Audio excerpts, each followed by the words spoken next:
सोमनाथाय नमः। ॐ मल्लिकार्जुनाय नमः। ॐ महाकालेश्वराय नमः। ॐ ओंकारेश्वराय नमः। ॐ वैद्यनाथाय नमः। ॐ भीमशंकराय नमः। ॐ रामेश्वराय नमः। ॐ नागेश्वराय नमः। ॐ विश्वेश्वराय नमः। ॐ त्र्यंबकेश्वराय नमः।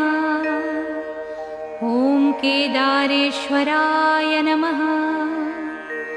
ॐ भुस्मेश्वराय नमः।